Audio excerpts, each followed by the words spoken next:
मित्रों नमस्कार।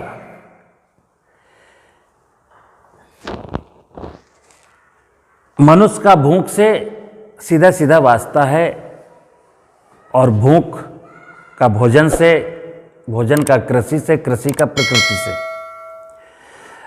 वर्तमान युग में फसलों के उत्पादन को लेकर के और फसलों की उपज की गुणवत्ता को लेकर के अनेकानेक प्रश्न हैं। अगर किसान की समस्याओं को आप सुनने बैठ जाएं तो किसान की अनेकों समस्याएं हैं और इन अनेकों समस्याओं का समाधान केवल एक ही है, जिसकी तरफ किसी का ध्यान नहीं है। और समाधान ये है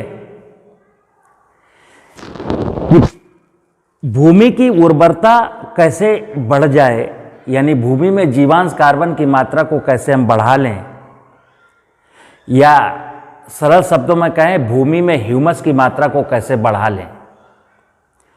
तो भूमि में ह्यूमस की मात्रा को बढ़ाना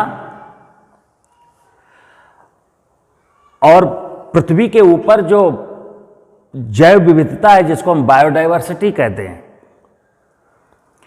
बायोडायवर्सिटी को कैसे मेंटेन रखना या जैव विविधता को नष्ट होने से कैसे बचाया जाए। तीसरा है जलवायु। हम अपनी जलवायु को कैसे ठीक रखें।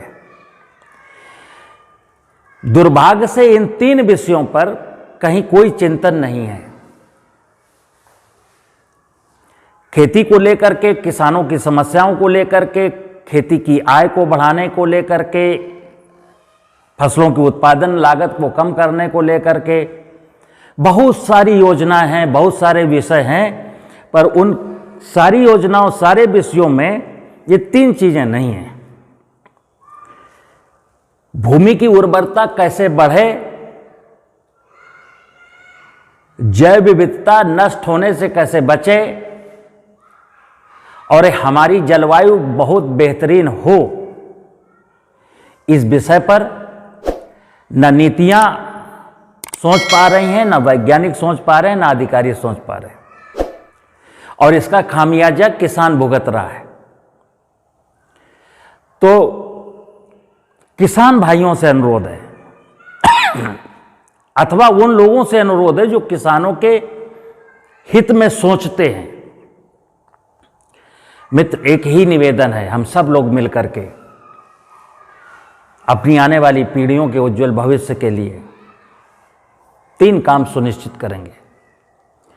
भूमि की उर्वरता कैसे बढ़ाएं, नष्ट होती जा रही जैव विविधता को कैसे बचाएं, और जलवायु परिवर्तन के खतरों से कैसे बचें। तो समाधान क्या है? खेत की मेड़बंदी अच्छी हो, खेत की मेड़ों पर पेड़ लगें और अधिक पानी चाहने वाली फसलों का एरिया घटे और फसलों के अवशेष पशु खाएं, गोबर करें, उससे खाद बनाएं और खेत को लौटाएं, अथवा फसलों के अवशेष को आग न लगाएं, उसको गड्ढे में डाल करके सड़ाएं और खेत को लौटाएं, और सह फसली खेती करें और फसल सुरक्षा रसायनों का प्रयोग बंद कर दें। अगर ऐसा हम लोग नहीं कर पाए, चूक गए, तो ध्यान रखिएगा, हमारा अपना वर्तमान तो खराब हो ही रहा है